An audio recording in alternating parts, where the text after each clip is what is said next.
Salut les KT, j'espère que vous vous portez bien, j'espère que vous allez bien. On se retrouve pour parler de Dragon Ball Super. On va parler tout simplement des 12 premières pages brouillons qui sont parues du chapitre 68 qui sortira officiellement le 20 janvier tout simplement. Donc pour commencer cette vidéo, on commencera avec le résumé de ces 12 premières pages, histoire de voir ce qui nous attend. Et ensuite je vous dévoilerai tout simplement les images qui nous ont été montrées avec ces brouillons. Donc je vous laisse avec l'intro et on commence juste après.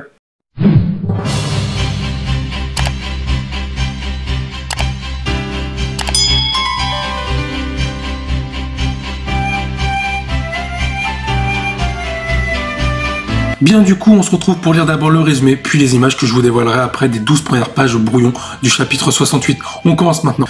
Du coup, je vous ai mis le texte un peu en gros plan, comme ça vous pouvez le lire en même temps que moi. Si jamais je bafoue, que vous comprenez pas une phrase que je peux dire, ça peut arriver.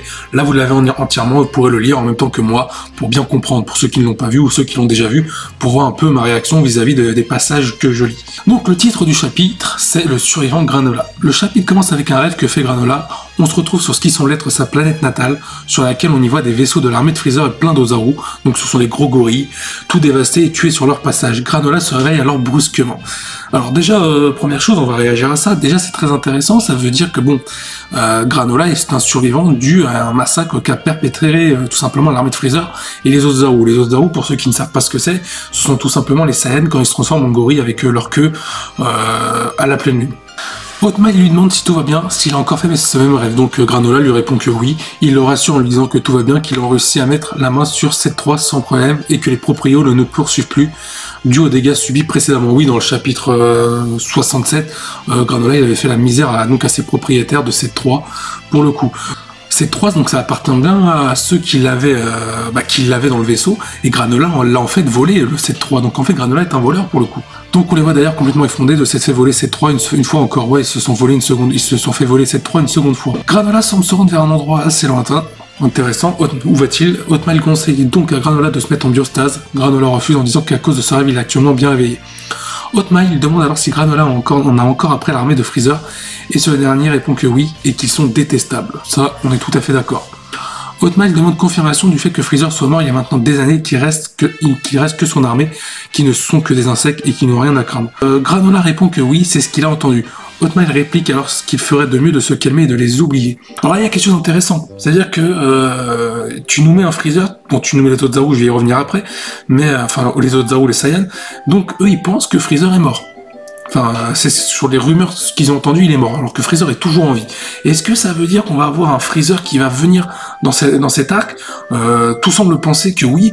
Et si tu nous mets Freezer là, parce que là techniquement, t'as un mec qui est concerné par rapport à l'armée de Freezer et aux Saiyans, tu dois nous mettre du Freezer maintenant. Granola dit qu'il n'a pas tort, que de base ceux qui ont tué tous les Céréaliens viennent déclencher la guerre au Japon avec cette prononciation. Donc les Céréaliens habitants de la planète céréale, Granola céréale, est-ce qu'il fallait s'y attendre? Non, peut-être pas, mais bon, c'est toujours bien de faire un petit lien, c'est marrant. Alors ce sont des saletés de singes bestiaux qui étaient dans l'armée de Freezer. D'accord. Donc en fait, tous ceux qui ont été tués sur cette planète céréale, donc c'est l'armée de Freezer, enfin les Ozaru, contrôlés par l'armée de Freezer. Ok. Donc là on explore un peu la mythologie de Dragon Ball. Bon, je suis un peu déçu que ce soit pas les Tsuful, parce que ça aurait été bien d'explorer cette mythologie-là, et ça aurait amené du complément sur ce qu'on sait très peu de cette partie-là des Saiyans par rapport aux Tsuful. Mais ils font autre chose, une autre planète, d'autres habitants, une autre race, et c'est pas plus mal. Enfin, c'est pas plus mal, c'est aussi intéressant, ça a l'air d'être développé, ils prennent une mythologie aussi, donc c'est intéressant à voir le développement par la suite. J'espère qu'ils vont pas se rater. Et en plus, ces derniers ont aussi disparu après la collision d'une comète sur leur planète. Oh bah tiens, c'est la méthode de Freezer. Donc en fait, Freezer, il leur a fait péter la planète. Donc ouais, donc Freezer est à l'origine. Donc c'est Freezer qui est de base à la toute première origine de la destruction de la planète céréale et de son peuple, qui est donc été orchestré aussi par les singes, les Ozaru, contrôlés par les Freezer. Vous avez compris. Par conséquent, les gens après qu'il a de la rancœur ont disparu. Donc il a la haine envers ceux qui ont disparu. Donc Freezer. Il ne comprend donc pas pourquoi il fait encore ce maudit rêve. Hotmail lui demande confirmation si ces singes bestiaux appelés Saiyans sont bien appelés Saiyans, et Granola confirme. Donc il a une haine envers l'armée de Freezer et Granola. Sauf que eux, là, ils ignorent que Freezer est toujours en vie, enfin qu'il est revenu à la vie. Donc ça peut être intéressant sur la suite, quoi. On passe alors à Goku qui semble faire des singeries sur la planète de Beerus, singeries, Saiyan. Sympa de faire la liaison, c'est marrant. En réalité, il était en train d'attraper Yongingyo, le poisson oracle, pour que Whis puisse lui faire une piqûre. Donc Yongingyo, oui, c'est le poisson oracle qui avait prédit le Super Saiyanin God au tout début de Dragon Ball Super. Vegeta est là aussi, il semblerait que le poisson oracle ne parvienne pas à dormir par lui-même et qu'il soit obligé de lui faire une piqûre de vitamine pour l'endormir. Vegeta est surpris de savoir qu'un simple poisson puisse avoir de tels soucis de sommeil. Et Whis lui répond que oui, ça lui arrive de temps en temps. Il rajoute alors qu'en général, quand il n'arrive pas à dormir, ça présage que quelque chose de mauvais pour l'avenir se prépare. Ah, donc il y a une menace qui est en train de se préparer, très certainement liée à Granola. Est-ce que c'est vraiment Granola cette menace? Je ne pense pas. Vegeta est choqué. Whis lui dit qu'on ne peut toutefois pacifier en rigolant. Donc Whis, il peut dire en gros c'est du hasard, là c'est juste qu'il a du mal à dormir. Et Goku au contraire râle parce qu'il commençait à déjà être excité en pensant qu'il allait encore pouvoir rencontrer des gens puissants. Goku lui il apprend toujours pas de ses erreurs, lui il veut se faire trouver le bide encore une fois, mourir, je sais pas. Beerus qui roupillait non loin se réveille et il lui crie après comme quoi ça ne lui sert jamais de leçon et qu'au final c'est toujours lui qui récolte les fruits de ses bêtises. Putain, Beerus qui dit quelque chose d'intéressant. En même temps il a pris cher avec Zeno au chapitre précédent. Goku se demande s'il s'est passé quelque chose et Whis répond oui, c'est compliqué. Par rapport à Beerus et Zeno, Beerus qui a fait le dada avec Zeno. Goku reprend alors son entraînement auprès de Whis, passant en ultra instinct sous les yeux énervés de Vegeta. Bon, qu'est-ce que j'en pense de cette partie-là? Donc il y a une menace qui pèse dans l'air. Donc le poisson oracle commence à la prédire. Est-ce que c'est Granola? Je pense qu'il y a quelque chose d'au-dessus de Granola. Est-ce que c'est Freezer? Pour moi, oui, ça va être lié à Freezer pour deux raisons. Parce que si tu nous mets un adversaire qui doit tenir tête à Goku, on est d'accord que Freezer va se faire poutrer par Goku en ultra instinct. C'est complètement logique. Donc pour moi, il faut qu'il y ait autre chose. Peut-être un power-up pour Freezer, c'est pas interdit.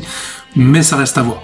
Goku qui passe en ultra instinct sous les yeux énervés de Vegeta, ça annonce que Vegeta va pour moi avoir un power-up dans cet arc. Est-ce qu'il va obtenir l'ultra instinct pour revenir à égalité avec Goku? Ça serait la logique des choses. Même si Vegeta a dit comme quoi il avait oublié un peu de... Il voulait faire...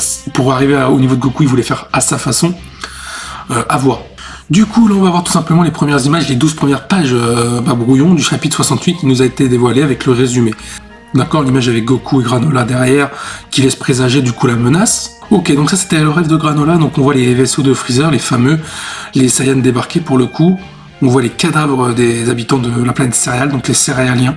Ok, donc là on voit une espèce d'une baraque, ok, qui se fait attaquer par les autres Zaru pour le coup, oui. Oui, on sait que les Saiyans, quand il y avait une planète un peu difficile à conquérir, ils passaient directement en autre Zaru pour faciliter le travail. Je sais plus c'était qui l'avait dit dans DBZ, je sais que c'est dans l'arc Saiyan.